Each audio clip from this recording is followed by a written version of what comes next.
The Score, sponsored by Honda. Welcome to week 7 of The Score. Guys, it's October. Feels like August out here. Fantastic weather for high school football. We had a great night of action. Week 7 means we've officially made it through the regular season in Iowa. Hats off to everyone. I mean, it wasn't smooth sailing. Obviously, there were some bumps along the way. Athletic directors, players, coaches, everyone involved getting these kids through the regular season. Hats off to you, and we got a lot of great highlights to get to tonight. Yeah, I mean, it took a lot to get to this point, but thank goodness we did, and we got some great games to get to. Absolutely. I think I heard about 25% of our teams at one point in time had to step away from the field because of COVID. But again, like you said, a great job by them. And gosh, it's hard to believe 7 weeks are done and postseason begins next week. So I'm going to we have highlights still to get Yeah, through. I'm going to throw some burgers, some dogs on the grill. Let's get to those highlights, and we start with a good one up in Dubuque. Assumption looking for their first perfect regular season since 2005, taking on 4-1 Dubuque Waller. Defense, the name of the game early on in this one. Simon Whites with the nice interception right here. Knights get it back, and they go right to work. Logan Cherokee keeps it, goes right up the middle and goes in from 10 yards out. Knights with an early 7-0 lead. Late second quarter, it's 10-0. Assumption adds to it. Cherokee keeps and scores once again. 5-yard touchdown this time, 17-0 Assumption at the half. Third quarter, more defense and more from Simon Whites. The great interception right here. He takes it back into enemy territory, and the Assumption offense would capitalize on the very next play. It's John Argo going into the end zone for the touchdown. This would make it 24-0. Great running right there. We'll check out a final. 38-0 Assumption finishes the regular season at 7-0. We'll hear from the Knights right now. They were getting to the quarterback, and anytime that happens, you know, the quarterback's in a hurry to get rid of the ball. It gives us good chances in our secondary. Well, we knew, I mean, coming in, this was the game. We knew this was probably the best team we're going to play this season until the next couple weeks, so we knew it all led up to this. We played hard and fast. I think those are two very important things. We came out and we just played hard. Like, that's just like an intangible thing that just makes things go right for you. We just had to come out and play harder. That's what he said. We were kind of tip-tapping in the backfield, or weren't playing as hard as we could on defense, and we just came out in that second half and we delivered that first punch. Had some great punt returns. Did a great job of flipping the field on our special teams. Our kickoff team, for the most part, was solid. So, I mean, those are things that you really don't see when you look at stats. But our special teams played really well tonight. We're going to enjoy it this weekend and then get back to work on Monday. The Bettendorf Bulldogs averaging 19 points a game this season on the road at Brady Street Stadium facing Davenport West. They get off to a nice start. It's Ryan Cole charging up the field for 20 yards on the play. A nice pickup on the offense. We go to Tynan Nukina now on the jet sweep. He picks up 18 yards on this one and the score, falling into the end zone as the Bulldogs take a 7-0 lead. More offense from the visitors. This time it's Garton connecting to his favorite target, Numkina again. 21-yard TD strike there as Bettendorf jumps out to a 14-0 first quarter lead. Later on, Numkina on 4th and 4, taking the snap, going 44 yards on this one. He's got some serious speed.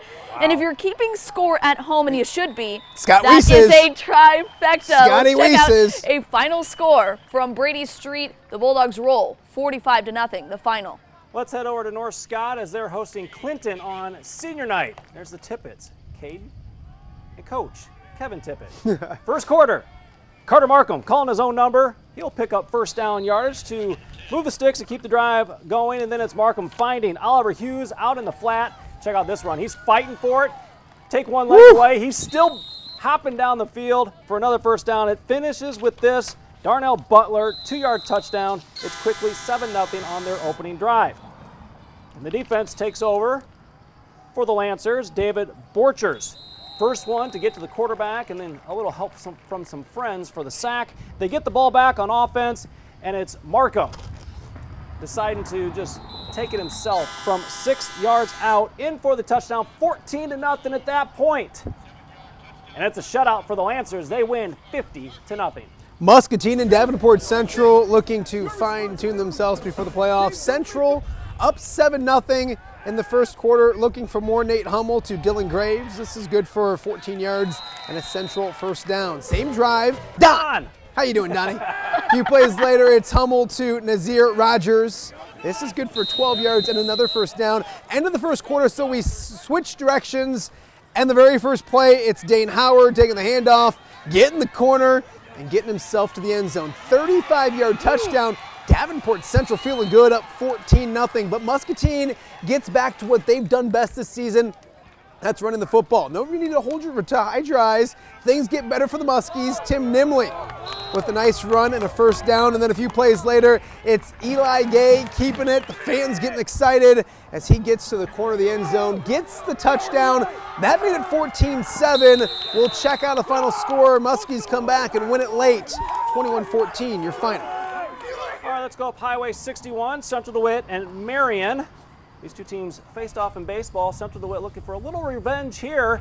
And just before the half, they add 3 more to the scoreboard as Landon Peterson connects on a 48-yarder, 17-8 Central DeWitt.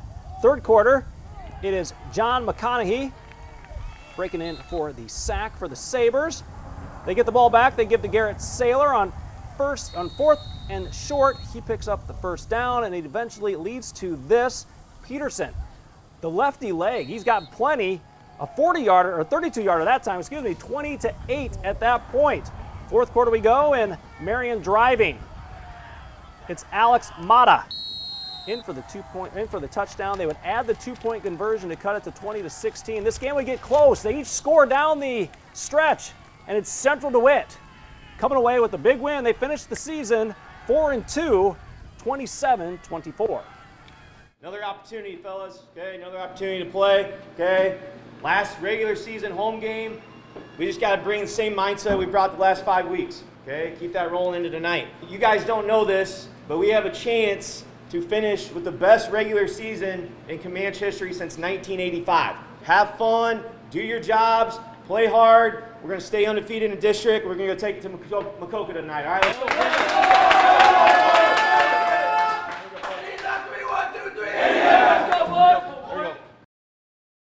Thanks to Coach Coit for going mic'd up with us. A great matchup in Comanche with the 6th-ranked Indians hosting Maquoketa. We pick it up early second quarter. Mike Delzell tossing it to his friend Jordan Lawrence, and I think they should call that one Air Jordan. 30 yards on the deep strike, you like that? And the score, an early 7-0 lead for the home team. Later on, home team adding to it, this time getting it done on the ground is Cade Everson. And I'm sorry, Cade, we've gotten your name wrong. It's Everson? It's Everson. Why didn't anybody complain? Right, yes. But he takes off 14-0 Indians, the early score. 1:37 left in the half. Everson punching it in from the 1-yard line. They're up 21-0 at that point. Maquoketa gets on the board with seconds left. It's Cannon Coakley, and he's got an arm as well. This one for 15 yards to Caden Atenza.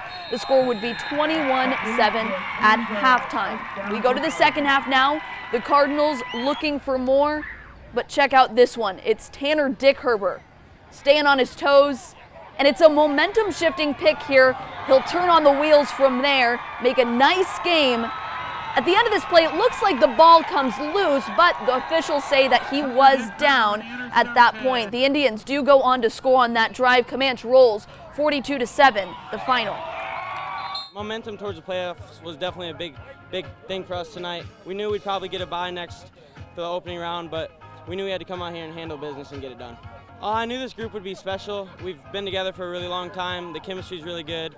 We really enjoy being out here with each other. I don't even think we've played our best football yet. I think we have a lot more to come. And as we clean up little things and just keep doing our thing, I think we'll shock some people. We definitely didn't want to take any steps back, and I don't think we did. We just got to keep pushing, keep working hard, and doing our thing. It's been 35 years since we've finished a regular season like we have. District champs has never happened in Comanche since they've started district play. So a lot of good accomplishments for our guys, and they deserve it.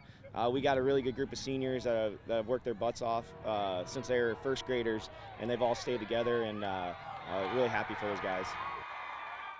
We'll have more with Comanche in just a little bit. Let's head to Durant. They were taking on Cascade tonight, first quarter, first drive. I've been wanting to see Nolan DeLong in person got out there tonight. Watch this. Makes guy miss and then get out of my way. Get out of my way. He's Get so out of my way. athletic. Wow. Fantastic run, 20 yards and a first down. Later in the drive, it's 4th and 11. They go for it, and it is Keegan Head to Aiden Flockhart, who gets into the end zone. 21-yard touchdown, 7-0, Durant in front. Defense was the name of the game for Durant early on. Check out Cameron Ruggiero with the great play in the backfield. Tackle for loss. Later in the drive for Cascade, they were facing 3rd and long, and it's more pressure on the quarterback. And check out big Brian Graves. The one-handed interception. And watch the big fellow take it back a little bit. That would end the Cascade drive. This one was close late. We'll check out a score, and it is Cascade in overtime, beating Durant 42-41, your final score. Wilton and Northeast with a district showdown in beautiful Goose Lake. First quarter, it's 7-6 Wilton. Caleb Sawville to Kobe Sawville, his brother. And that's good enough for a first down. Northeast would get the ball, and they keep it on the ground. It's Caleb Grun on the pitch. 2nd and short, he gets the first down, but would not get no points. Wilton moving on the ground. It's Sawville. Caleb with his feet, this time up the middle, and we will get a score. 14-6 after that touchdown. Northeast going to the air, and it's James Weisfenning. Finds Ethan Schurter, and if I messed him up, I'm sorry guys, for a first down, pushed out of bounds, and then Sawville with another first down. Caleb using his arm, using his feet, and then a connection by the brothers, Sawville to Sawville. This Love one that would one. go for a touchdown, and there you see the final score. Wilton with a big win over Northeast, 41-6. To Let's we go, the home team. Louisa Muscatine are driving on Mediapolis late in the first half. How about 60 yards, 9 straight direct snaps. Manuel Walker, the last 4 for the touchdown. That made it 35-8 though at the half. Opening kick of the second half, Mediapolis speedster Anthony Isley eyes a big play. It is right down Broadway, ripping off 88 yards straight to the end zone. 41-8. Isley with 223 total yards and just 8 touches. How about 4 touchdowns for them as well? Mediapolis on the defensive end of things, as it's a sack at the quarterback. Hayden Eberhardt gets that one. Bulldogs march right down the field and they score. Who else? Isley with one of those 4 touchdowns, leading his blockers great, going 24 yards to the end zone. Meepo, they're ready for the postseason. I think I got all the names right. I think you did too. We'll find out. Mediapolis wins this one 60-8, your final score. Not a beautiful Wapello as the Indians and visiting Lisbon have high hopes for the postseason. Lots of action in this one. Lisbon's Cohen Camus calls his own number to the outside, a 40-yard gainer before he's tackled by Sammy Sideline at the 6. A couple plays later, the Lions are in the end zone as Jamin Moore cruises in for the touchdown. It's 6-0 Lisbon. Back comes Wapello. Tade Parsons, great poise under pressure. Fires to Caden Thompson. He heads downfield, dashing 43 yards for the touchdown. Indians lead 7-6. First play of the second quarter, it's Lisbon reaching pay dirt. Devin Decius dashes in from the 3. The Lions seesaw in front, 12-6, but the Indians are driving again. Parsons in the flat, almost picked off. It's tipped and grabbed by Wapello's Griffin nice grab. Mears. He shifts it into high gear all the way down to the 6, and they punch it in. Of course they do, as Parsons finds a lane for the end zone. This one adds up to a big victory, 52-28. Wapello falls, but they are ready for the postseason as well. Some scores from around the area. Mount Pleasant beats Burlington. It is Mid-Prairie over West Burlington, Notre Dame. More scores from the stockpile who's doing hard work back in the Sat truck. It's Easton Valley cruising 57-0. New London with an easy victory on the road as well. Probably a few more scores knowing Brian Stocking. Maybe not. He got them all, I'm sure. He got them all in, that is for sure. Despite the smoke you see from here, everything's going great. We kind of had a close call. I saw the flames. Corey managed to keep things going Flame broiled burgers. while the grill went like this. Did you singe your eyebrows? Are you good? I've never seen so much complaining from people that are going to eat here in a little bit. Hey, we've reached our first time out of the night. Later on, we're going to talk about some teams that have caught our eye during the regular season. We'll get to that in just a little bit. And our coaches challenge for this week, it's some college teammates playing a little bocce ball. Who wins? And man, the smack talking was great. It's coming up next on The Score. You're watching The Score on WQID News 8.